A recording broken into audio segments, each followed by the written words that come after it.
We got one more of these to cover. This stuff is due Wednesday, these 5 problems. The handout problem, I'll just make that due on Friday, I think. Okay. So we did 4 of them. We did that right angle shaped bracket, this one. Okay, so do we got any questions on this one?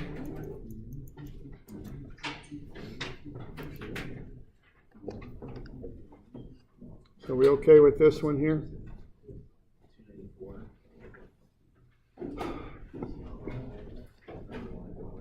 Okay. So the strategy on that is to break it up into X and Y components, all right?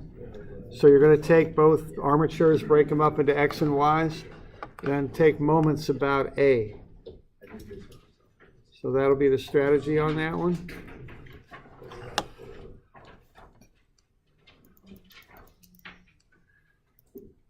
Okay, this one's a similar thing. Moment about A, make it into a free body diagram. Find the X and Y distances from A to C so you can apply that cable force and take a moment about A. Yeah, question there? So the angle 120, so that's that's right there. Just another angle going to be like 30 degrees. Yeah, it'll be a 30-degree right triangle is what you would do. So you take that 120 and just use the 30-degree part of it. You're going to want to get these dimensions right here, which are the same, probably easier to see them here. Yeah. Okay. Use 30 degrees. Okay. You all right with that? Okay. Then we got this one. Now this one, just align it to an inclined axis system. You're going to get these 2 reactions, X prime and Y prime. Now remember, you've got 2 forces for the weight. You're going to break the weight up into X prime and Y prime components. Take a moment about A. Now when you do that, a very common error is to forget that. That's going to cause a moment about A. So remember to pick that up, okay, when you do it. So, everybody okay with that? Doing that?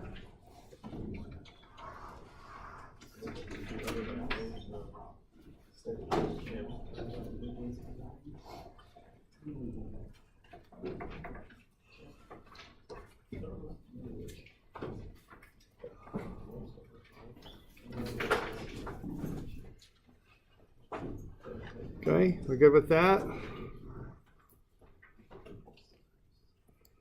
Okay, we jumped ahead and did this one. Now this one, what you've got is you've got kind of rollers and rockers. So the forces are perpendicular to the flat surface on these things. So you're going to have the weight like that, and then you're going to have this force here. So there's your free body diagram. Now, what you want to do here is to find where 2 of the unknowns intersect. That's a very common strategy for working these things out. So you're just going to project RA across. You're going to find where it hits C. So if you take moments about C, you'll be able to solve for RB. And then once you've got that, you can just use force equations to get the others. Okay?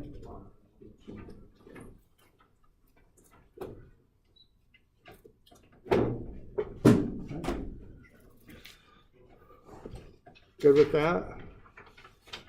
So any questions on those?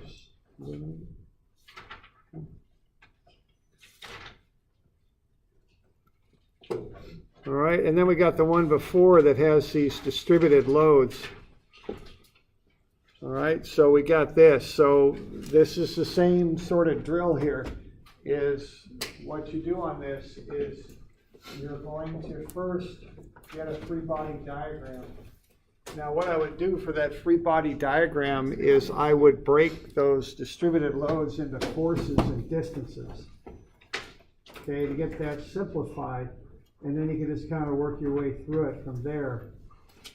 So what I would do on this thing would be to to figure out the areas under these loading diagrams, okay?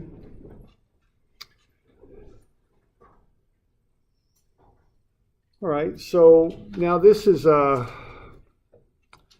fairly typical way of handling these things. You know, these dams, you assume that they'll rotate about the front point on the wall. So you have that water pressure, and what you're going to get from that when you work through that is 2880 will be the force associated with that. So you just find the area of the diagram. And then you've got 2.4. So what we're going to do here, we're assuming we've got this pin joint at B. So to handle that, then we would take a moment about the pin joint. The other reaction is this distributed load out here at C. I'll call it W sub C. So what you're going to have going on there at B is RBX and RBY. And then also you're going to have this thing right here, this load, and I call that R. Now you could come up with maybe different ways of modeling this, but that's how I would look at it. Okay. And then you're also going to have the weight of the wall, which is 17,000 newtons. And then the weight of the floor, which is 9,500 newtons. Okay.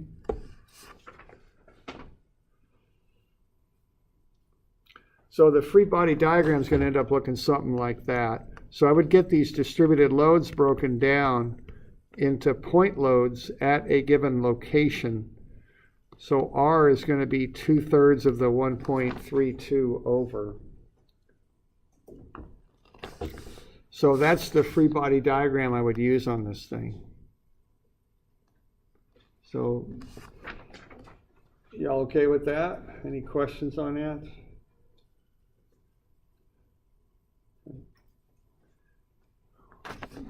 And then once you've got it there, do the moment about B, solve for R. And then once you've got R, you can figure out what the distributed load at C is. You know, that's how I would approach this. Okay. So again, what you got going on here is you've got the weight of the wall, which is 17,000. You've got this distributed load here, which is 2880. And that's going to be 1/3 of the distance up from the base, which is 0.8 meters. You're going to have RBX, RBY, and I just called it R right there. And then you're going to have that downward load there at 9,500. Those are the weight of the floor and the weight of the wall there shown. Okay, so there's your free body diagram. So I would just break it down that far. You're also going to need some distances here. Like so, you're going to need those distances. I'm getting everything set up so I can take moments about B. Okay, because that's the pin joint. If I take moments about B, I can find that reaction over there on the right, that what I'm calling R. So I could sum moments about B, set that equal to 0, and then just kind of do the drill on that. You know, you're going to have minus 2880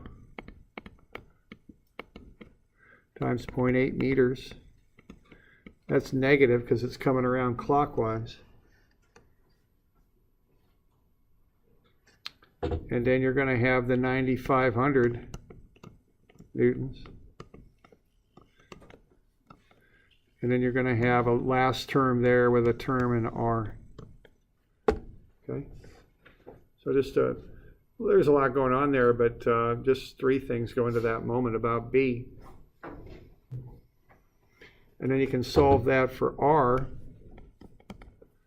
And that's going to be 9743 newtons.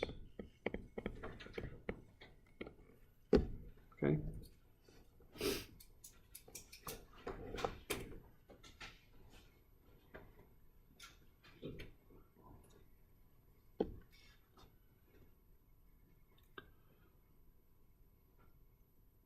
So we okay with that for R?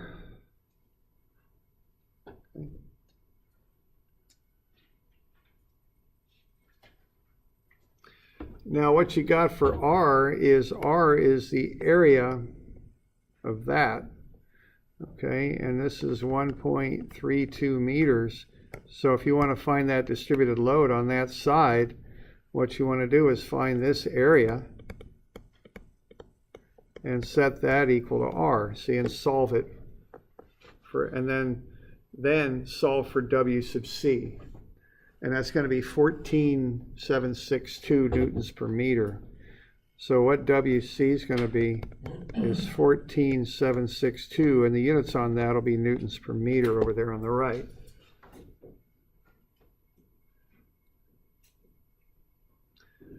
Now, if I were doing this for real, see, that's going to be the critical point with the soil load on that at the end.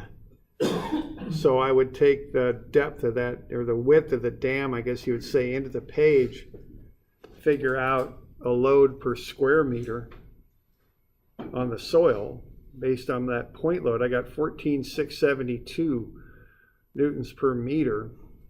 I'd probably divide out the width of the dam. That would get me newtons per square meter. Then I'd compare that to the strength of the soil. Can it handle that much pressure pushing on it? That's how I'd look at that, okay?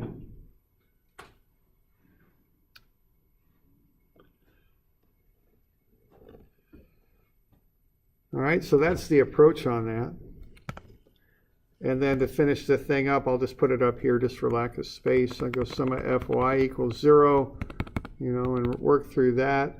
And based on that, I'd come up with RBY. And RBY would be something 16,757 newtons. And then I go sum of Fx equals 0. And I would get that figured out, and that would be RBX. And that would be 2880. Okay.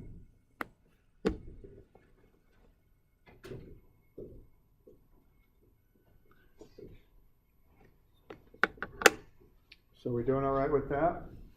Any questions on that?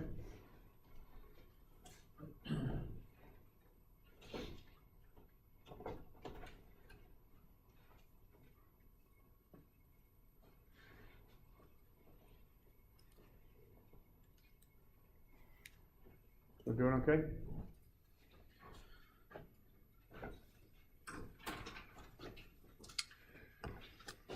So that's the stuff that's due Wednesday. We're okay with that? There'll be some other stuff due Friday, okay?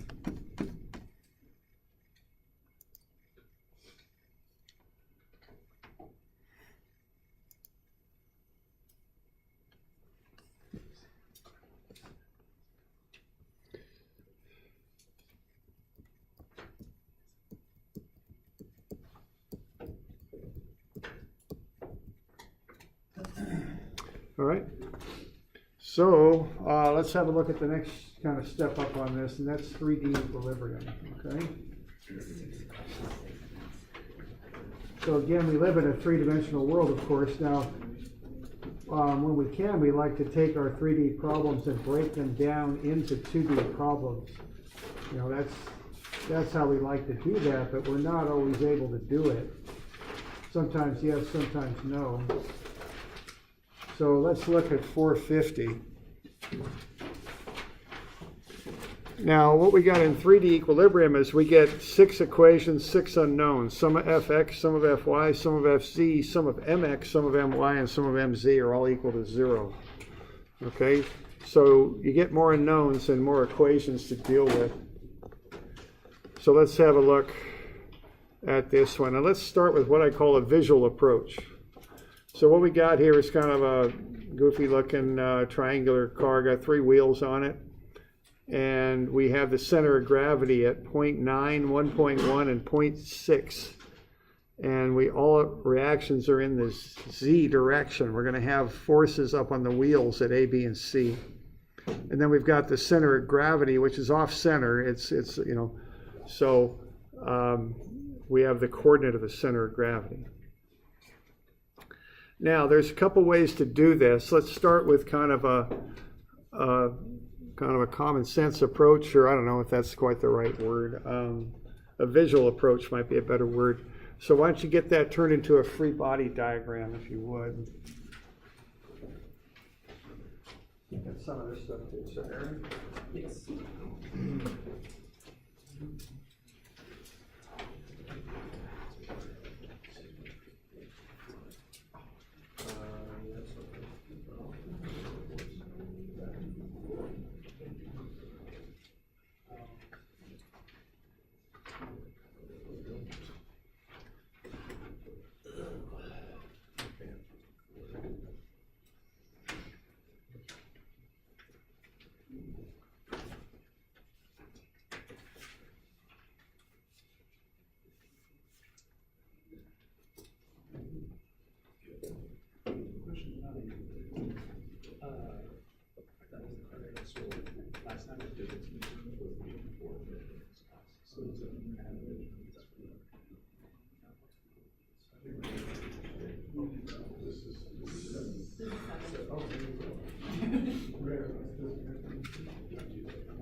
Yeah.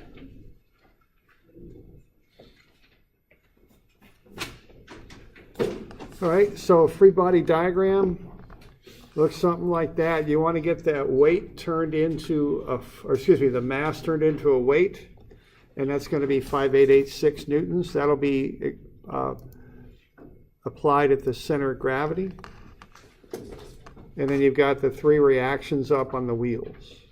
So that's our free body diagram, okay? So those wheels are kind of like rollers, you know, the force on them is just straight up.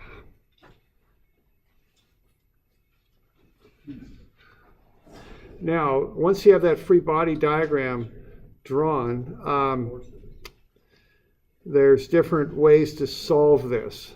Can anyone think of a nice clean way to solve for the reaction at A? Is there a nice little one-step method, bang, bang, and get that, maybe?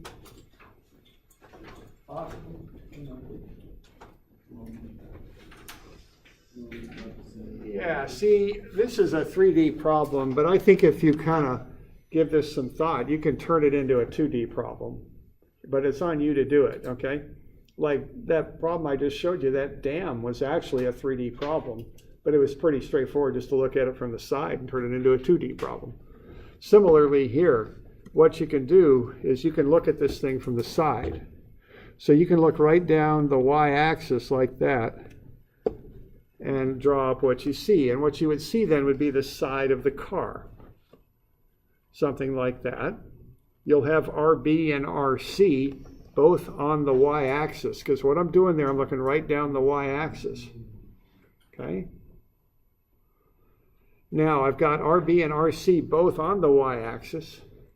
Sometimes somebody asked me once after a couple of days what the significance was on those arrowheads on RB and RC, because they're, instead of being on both sides of the line, they're on one side. I said the significance was I had to fit them both on the same point, so that's why I drew them like that. That there's no great significance to it other than that, okay? So I got both of those at the same point, then I got 2.4 meters out to RA, and then I got the weight. So that's, you know, if I just gave you that picture there, it's a pretty straightforward solution, right? Sum of moments about the y-axis, set it equal to 0, 5886, counterclockwise at 0.9 meters, and then you got 2.4 meters times RA coming back the other way. That's minus because it's clockwise. I can solve for RA. It's 2207. Okay? So we good with that? Yeah. Because RA is in line with the center of gravity. No, it's not dependent on the center of gravity. I don't think it is in line. It might be, but I don't know if it is. No, it's not. It's not. See, I'm just looking at this one direction. So just this one direction is enough to get me RA. Because what I'm looking at is a moment about the y-axis, sum of my. And so all I got to worry about is those x distances out to the z forces. That's all that affects that. So regardless of where that center of gravity was located in the y direction, which I think that was what you're asking about, it won't affect this. Okay. So we good with that?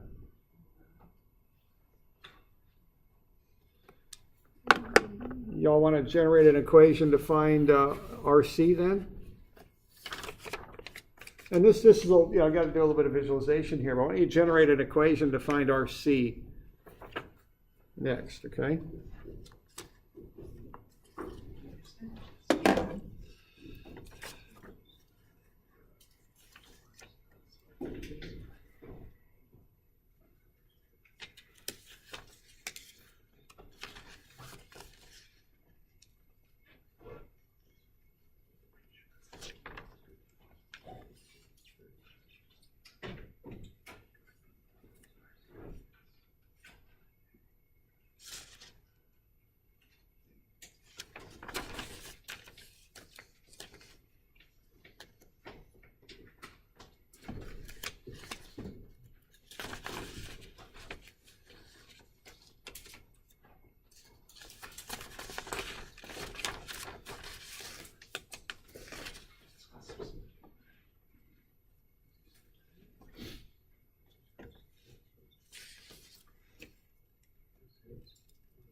Okay, so where are you going to have a look at this? If you want to get RC all by itself, where are you going to look at? How are you going to look at this thing? Now, RA is now a known.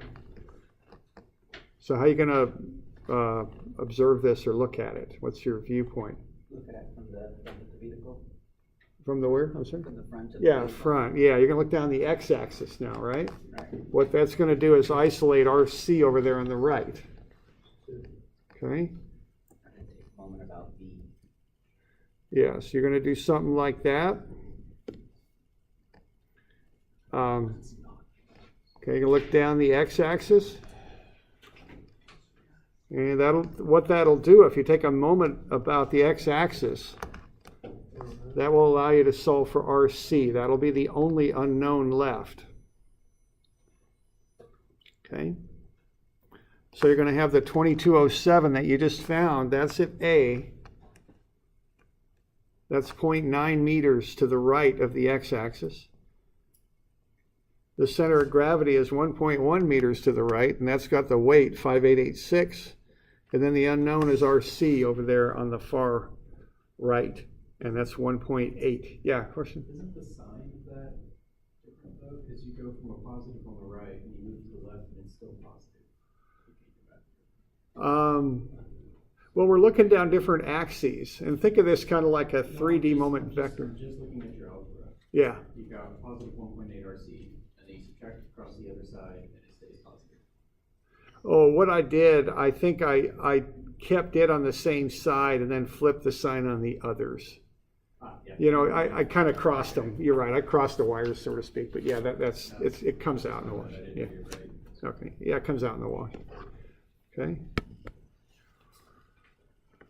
All right, so this is how you can visualize this, all right?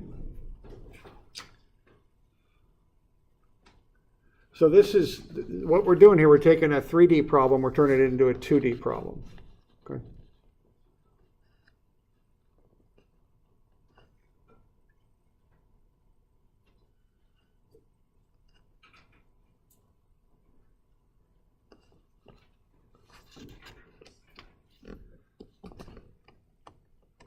Okay. Now, how about to get the last one, RB? What's the easiest way to get RB? Yeah, just some forces in the y. Don't mess with any more moments because, yeah, it's just simpler just to do a force equation. You're down to one unknown in the z. I said in the y, I meant in the z. Some forces in the z. Okay, to finish this up. All right.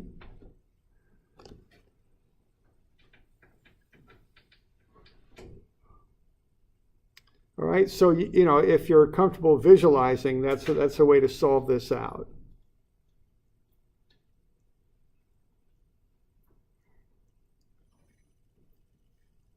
So this sum of fz. So RA plus RB plus RC minus 5886 is 0. But we already know RA and RC, so we can solve for RB. It's 1185. So if you can visualize a little bit, you can take some of these 3D problems and break them down into 2D problems, is what you can do. Okay?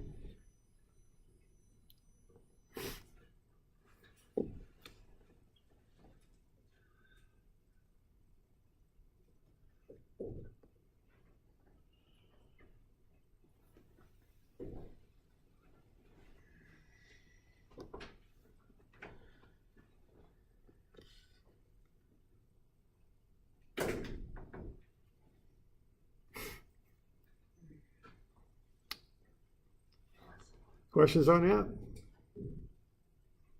So that's one way to do that. Now, you can also do this with vectors if you like. You can do a full-blown 3D vector solution on this. So that's another way to solve this. Now, the advantage of what I just did, the visual solution, is that you get simpler equations that are pretty straightforward. The disadvantage here is the visualization. You got to be able to see it, okay? Now, if you are going to do civil mechanical type stuff, I would encourage you to develop your visualization, okay? Because, you know, I do civil. If I'm looking at a piece of ground, I got to see what's going to happen to it in my mind. If I can't do that, you know, that can be trouble if I can't see it, you know? So whatever tricks you need to do to accomplish that, work on that, okay? That's a good working skill, to be able to see these things you're designing in your mind, okay? Now, and so, you know, that's helpful there. Now, the other way to do this is do it full-blown vector approach, okay? So what you would do there is you would just take moments about some point that probably has one unknown at it. That's all you're going to be able to do on this one. So I'd probably just take the origin, because that makes the dimensioning a lot simpler. So I'll just take a moment about the origin and set that equal to 0 and just generate a bunch of little matrices. Okay, so I'll sum moments about A, and what I'll get is set that equal to 0, and keep in mind that M is R crossed with F. So I'm going to look at RA, and that's out there coordinate 2.4 in the X and 0.9 in the Y, and then I got RA in the Z. And then I'm going to look at RC, and that's right down the y-axis, and that's 1.8 in the y, so that's 0, 1.8, 0, and then I got 0, 0, RC.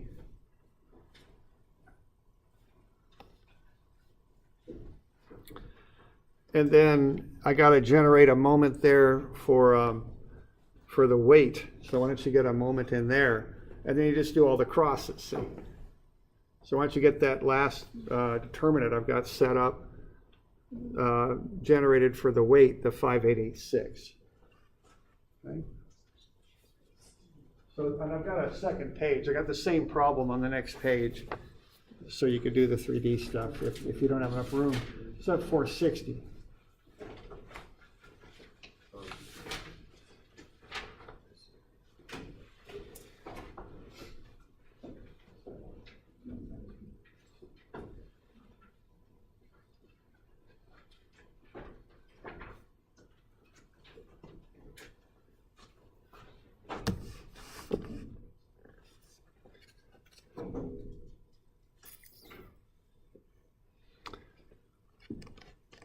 Okay, so get a determinant generated for the weight, and then just start doing the crosses.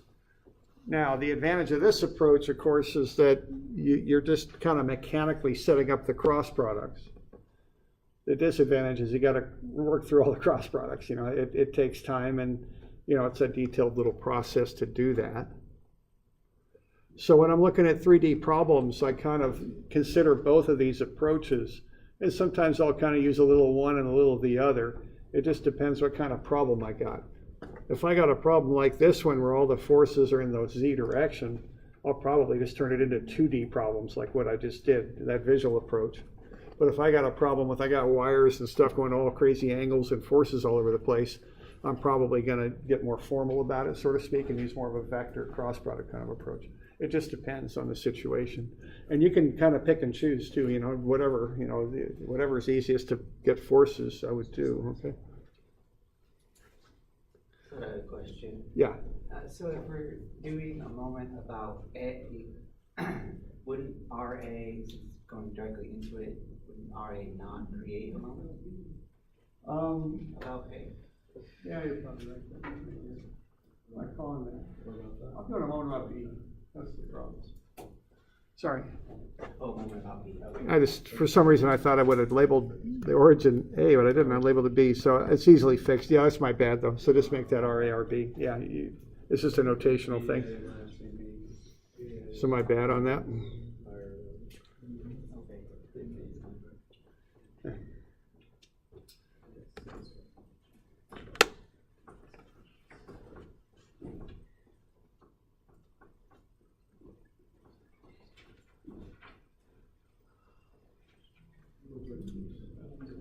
Okay, so yeah, we're doing moments about the origin is what we're doing. So we're going to need that last cross.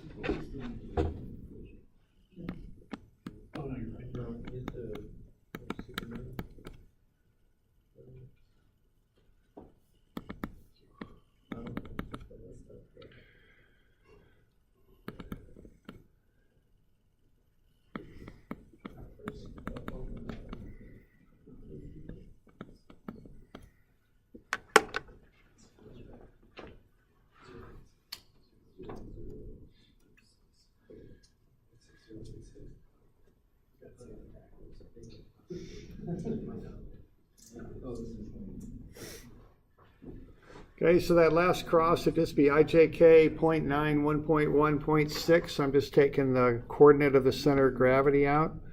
That's how I get from the origin to the center of gravity. And then 0, 0 in the weight. Oh, that'd be negative, wouldn't it, for the weight? Because it's going down. And then it's just a matter of just running all the crosses. Which is a lot.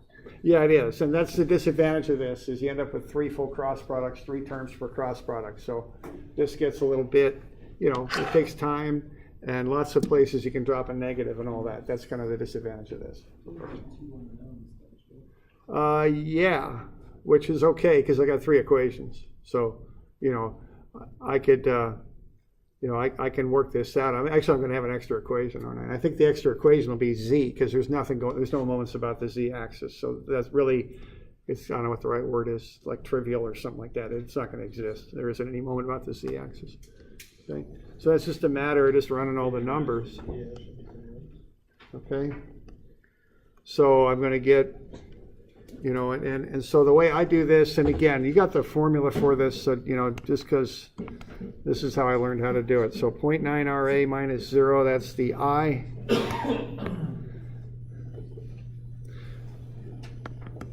And then 1.8 RC minus 0, that's the I for the second one. And then just 0 for the I for the third. Whoops.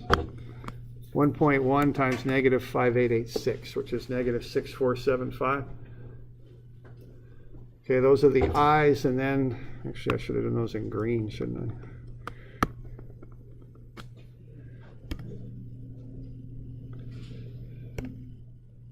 There we go. So 0.9 RA minus 0 for that one. 1.8 RC minus 0 for that one. And 1.1 times negative 5886, which is negative 6475 minus 0 for that one. Okay, then we can do the the J's. So to do that, I cross off the J column, top row for all of them. So 2.4 RA for that one, minus 0. And remember, the J's are always subtracted, okay? They're always subtracted. And here I'm going to have 0 times RC minus 0. So I got that second term, I got a 0J for that moment. And then the last one here, I'm going to have 0.9 times negative 5886, which is negative 5297 minus 0. And then the last one there, looks like I'm going purple on that one. So last column, last row. So we'll just do that. Or top column, last row. And I'm just going to get 0 for all of those, see? They all 0 out. All right. So you notice I've got all the I's in green, all the J's in red, and all the K's in purple. Am I getting in touch with my artistic side here, or why am I doing that? What's that? Yeah. There we go. So what we're doing there is, see, I've got all that stuff color-coded because I'm going to pull out the Y's, the red ones, and solve that out. See, I know the sum of all the Y's is going to be 0. So I can go ahead and get minus 2.4 RA plus 5297. That's 0. Solve that. 2.4 RA is 5297. So RA is 2207. The X equation, I get 0.9 RA, which I've already solved for, so I can plug that in.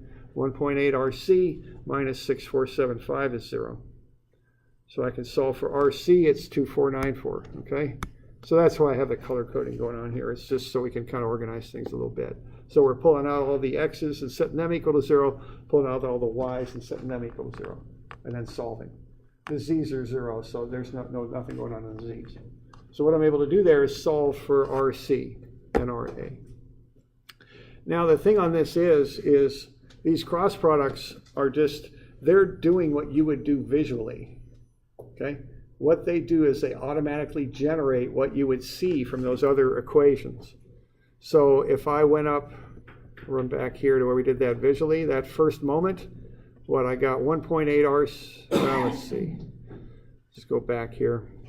So 5886 times 0.9, which is 5297 minus 2.4 RA is 0. That's the Y moment that I looked at. See, if you go to that cross product, it generates the exact same equation, okay? So these cross products just generate what you would see if you were doing it in 2D. They just make it easier to generate the equation sometimes, okay? All right, so we got RA and RC using cross products this time. And then once we've got those, we can then just go with sum of FC and solve for the last one, which is RB, okay? So you could do this either way. It's up to you, really. And you can use combinations of methods and all that. I mean, you know, like I said, whatever works is fine. I tend to try and do it visually if I can, because I don't like getting into these cross products because they take a lot of time and they're kind of, you do a lot of computing with them, okay?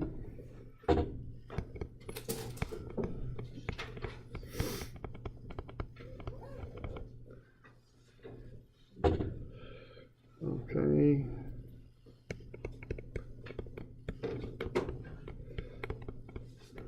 So on Friday we'll turn in that equilibrium handout that we worked on, and then also we'll do 281.